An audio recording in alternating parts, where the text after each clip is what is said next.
नमस्कार दोस्तों, स्वागत है आपका आपके अपने YouTube channel national defence daily में। तो दोस्तों, जो मैं आपको आज इस वीडियो में बताने और दिखाने जा रहा हूं ना, ये कोई खबर नहीं है, बल्कि ये एक बहुत बड़ी खुशखबरी है जो भारत के लिए आई है। और हम सभी का सपना जो हम पिछले कई दशकों से देख रहे हैं, आखिरकार पूरा होने की कगार पर है। और सबसे खुशी की बात यह है कि ये बहुत जल्द पूरा होने की कगार पर है। लगभग 2 साल पहले ही वो सपना पूरा हो जाएगा जो हम सब इतने सालों से देख रहे हैं। और क्या है वो सपना?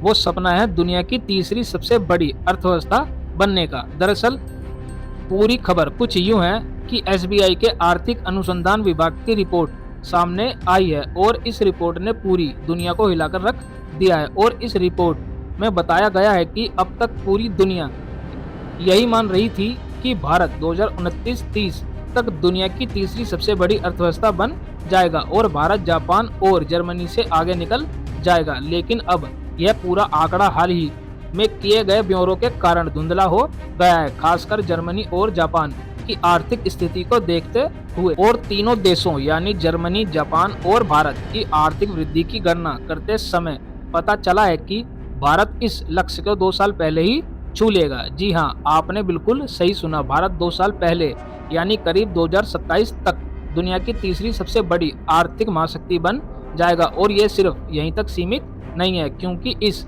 रिपोर्ट में यह भी बताया गया है कि 2027 तक भारत के 2 ऐसे राज्य होंगे जिनकी जीडीपी 500 अरब डॉलर से ज्यादा होगी। पहला उत्तर प्रदेश और दूसरा महाराष्ट्र होगा। और बताया जा रहा है कि उनकी जीडीपी कई देशों से आगे होगी और उत्तर प्रदेश की जीडीपी पाकिस्तान की कुल जीडीपी से दोगुनी होगी। हालांकि मैं जानता हूं कि अब यह खबर सुनने के बाद आप में से कई लोग कहेंगे कि यह तो बस एक रिपोर्ट है, इसे तो ऐसे ही छाप दिया गया होगा। नहीं, इस रिपोर्ट को पूरे अंतर्राष्ट्रीय स्तर पर सम्मान मिल रहा है। इसका कारण ये है कि इसमें उचित तथ्य दिए गए हैं। जो कुछ भी हुआ है उसके पीछे पूरी की पूरी रिसर्च है जो मैं आपको बताता हूँ। सबसे पहले शुरुआत उत्तर प्रदेश से करते हैं। तो उत्तर प्रदेश को लेकर ये तर्क दिया गया है कि 2027 तक उत्तर प्रदेश की अर्थव्यवस्था 500 अरब की हो जाएगी। रिपोर्ट में बताया गया है कि उत्तर प्रदेश जैसा राज्य जो अब तक पिछड़ा हुआ था और वहाँ कोई बड़ा उद्योग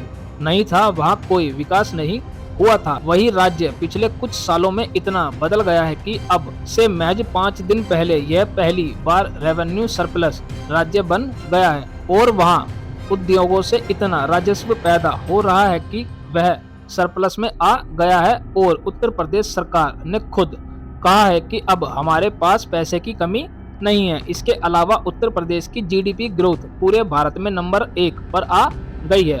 भारत के सभी राज्यों के अलावा एशिया के सभी देशों में उत्तर प्रदेश की जीडीपी 8% से अधिक की दर से बढ़ रही है। यह शीर्ष 5 में आ गई है और इसी वजह से कहा जा रहा है कि उत्तर प्रदेश की जीडीपी 500 अरब डॉलर का आंकड़ा आसानी से पार कर जाएगी। हो सकता है कि ये आंकड़ा और भी ऊपर चला जाए। हालांकि आप कहेंगे कि उत्तर प्रदेश तो हमें समझ आ गया, लेकिन भारत की जीडीपी कैसे बढ़ेगी? जर्मनी और जापान जैसे दिग्गजों को पछाड़कर हम 2027 तक तीसरी सबसे बड़ी आर्थिक महाशक्ति कैसे बनेंगे? तो देखिए, इसके पीछे 2 कारक हैं। पहला तो यह कि हमारी जीडीपी लगातार बढ़ रही है और दूसरा कारक यह है कि जिन विरोधियों के खिलाफ हम लड़ रहे हैं उनकी हालत दयनीय है।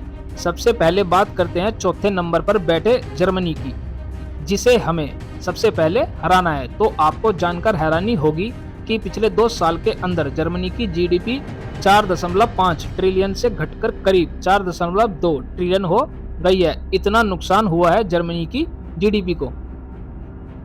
वहीं भारत की जीडीपी 3.5 ट्रिलियन से बढ़कर 3.75 ट्रिलियन हो गई है। यानी भारत और जर्मनी के बीच सिर्फ करीब 450 अरब डॉलर का अंतर ही रह गया है और भारत इस अंतर को 1 साल के भीतर ही खत्म कर सकता है।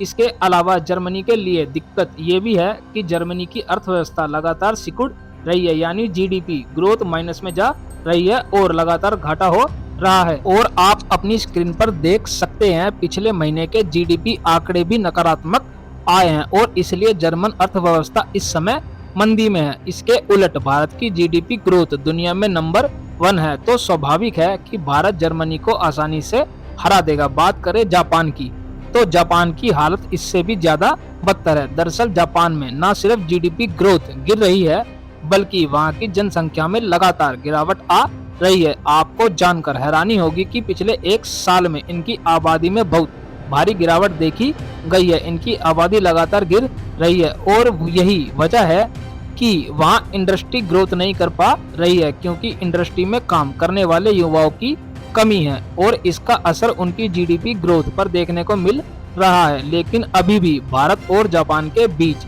$1 ट्रिलियन से ज्यादा का अंतर है और भारत अमेरिका की मदद से यह काम कर सकता है और जापान को आसानी से हरा सकता है, क्योंकि इस समय अमेरिका और चीन के बीच दुश्मनी लगातार गहरी होती जा रही है और इसका फायदा भारत को बखूबी मिल रहा है, क्योंकि अमेरिका अपने सभी उद्योगों, सभी बड़ी कंपनियों को आदेश दे रहा है कि वे चीन में काम ना करें, चीन से बाहर जाना शुरू करें और अमेरिकी कंपनियां भी ऐसा कर रही हैं। लगातार चीन छोड़कर भारत को विकल्प के तौर पर देख रही हैं, क्योंकि भारत और चीन की जनसंख्या भी लगभग समान है। भारत के अंदर मैन्युफैक्चरिंग की लागत चीन की तुलना में कम है। इसके अलावा भारत लगातार एक उभरता हुआ बड़ा बाजार भी बनता जा रहा है। इसलिए इन अमेरिकी कंपनियों के लिए भारत एक आदर्श और अनोखी पसंद है और इसी वजह से इस रिसर्च रिपोर्ट में कहा गया है कि भारत की जीडीपी ग्रोथ डबल डिजिट में भी